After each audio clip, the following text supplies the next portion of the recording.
Hey there, I'm Elizabeth, 25, living my best life in the Windy City and thriving as a marketing exec. But trust me, the road to getting here was anything but smooth. Growing up, I might as well have been invisible. Why? 2 words. Henry Thompson, my younger brother and the family's golden child. Elizabeth, why can't you be more like Henry? Became my mom's go-to line. If I had $1 for every time I heard that, I'd have bought my own place way earlier. Picture this.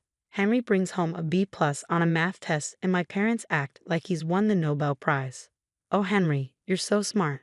Let's go out for ice cream. Meanwhile, I'm over here with straight A's and crickets. Seriously, you could hear a pin drop. Mom, Dad, check out my report card. I'd say, hoping for some praise. That's nice, sweetie. Did you see Henry made the junior varsity soccer team? Yeah, that's the story of my life. Don't get me wrong, I love Henry, he's my brother after all, but sometimes I wonder if he even realizes how differently we're treated. It's like he's got blinders on, soaking in all the praise while I'm left in the shadows. Henry, honey, what college are you thinking about? Well, make sure you get into the best one, Mom would gush. And me? Oh, right. Well, Elizabeth will figure something out. Gee, thanks for the vote of confidence, Mom. But honestly, their lack of support just made me more determined. I busted my butt, got into a great school, and landed an awesome job right out of college. Take that, parental disappointment. Thankfully, I have Sarah, my best friend, who's been my rock through all the family drama. And then there's Chris, my boyfriend. He's like a breath of fresh air in the toxic cloud that is my family life. You know you're amazing, right? Chris always tells me, your parents are missing out on how incredible you are. And he's right. So here I am living my best life in Chicago, crushing it at work, surrounded by people who actually appreciate me.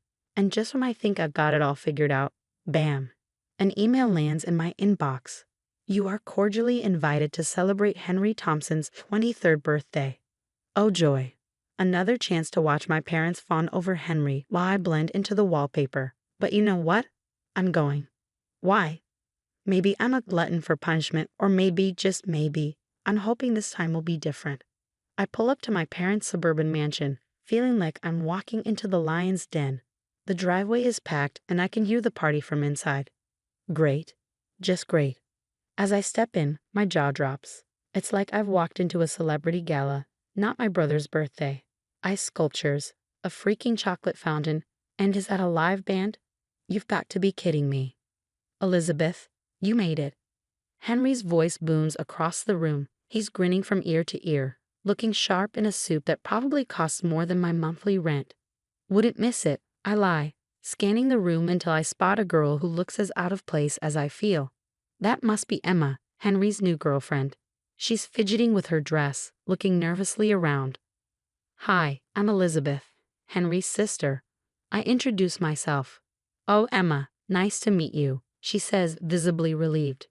This is quite a party, huh?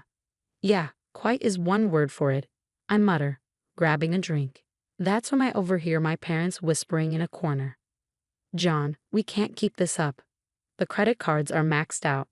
Sha, Linda, we'll figure it out. This is Henry's day.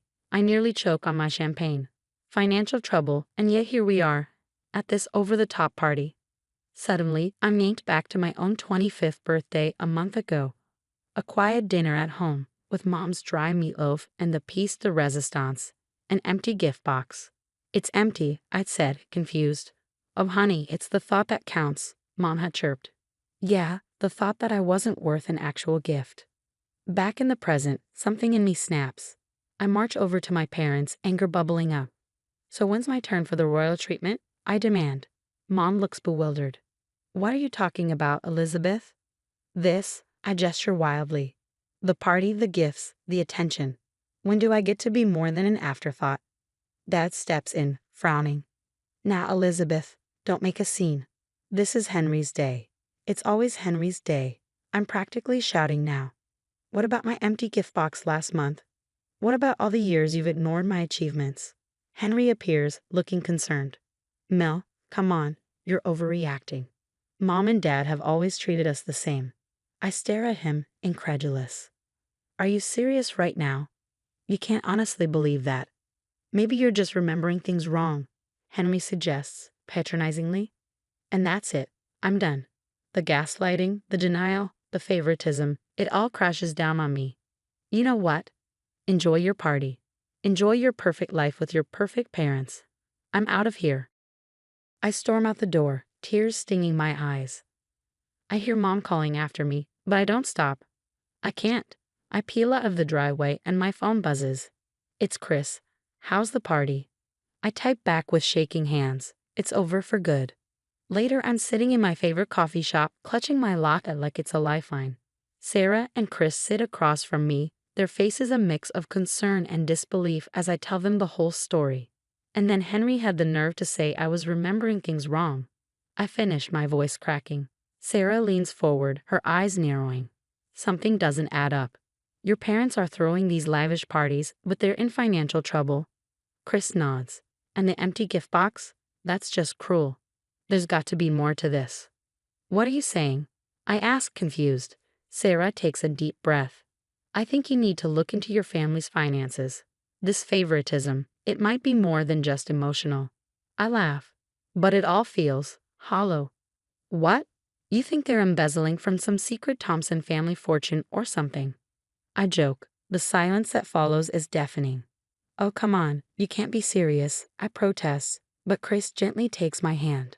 Mel, what have you got to lose by looking? Reluctantly, I agree. The next few days blur together. Late nights, caffeine-fueled research sessions, and endless digging.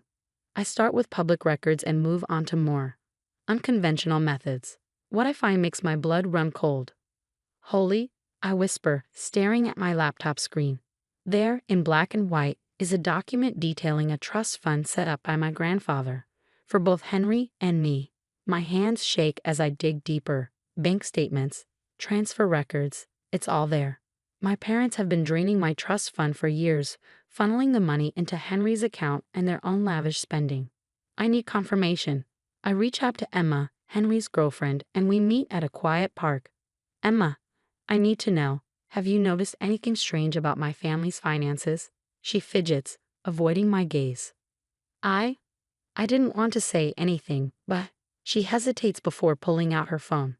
Henry left these out one day. I knew something wasn't right, but I didn't know what to do. She shows me photos she'd secretly taken of documents, damning evidence of my parents' financial misdeeds. Thank you, I managed to choke out. My next stop is my lawyer friend, Alex.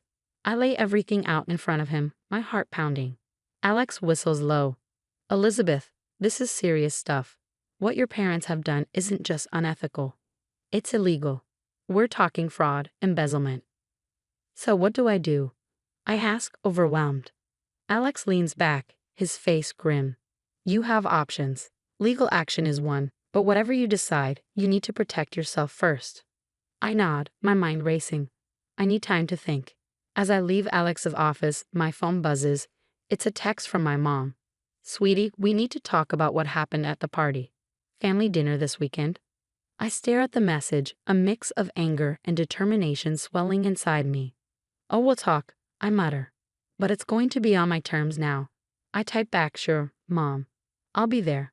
Little do they know I'm not coming empty-handed this time. It's time for the truth to come out, and for once, I'm going to be the one calling the shots. That evening, I gather Sarah, Chris, and Alex at my apartment. The air is thick with tension as we huddle around my dining table, plotting our next move. We need to be smart about this, Alex warns. One wrong step, and it could all backfire. Sarah nods, her face set with determination. What if we tip off the IRS and the FBI anonymously? They'd have to investigate. Good idea, Chris agrees. But Mel, are you sure you want to go through with this? I take a deep breath. Unsure. It's time they face the consequences of their actions. We spend hours crafting the perfect plan. Alex helps me draft an anonymous tip to the authorities, detailing the financial irregularities in my father's company. With shaking hands, I hit send. The next day, I call my parents. Hey, Mom, about that family dinner, how about this weekend? Saturday arrives, and I'm a bundle of nerves as I pull up to my childhood home. Inside, my parents and Henry are all smiles, their warmth painfully false.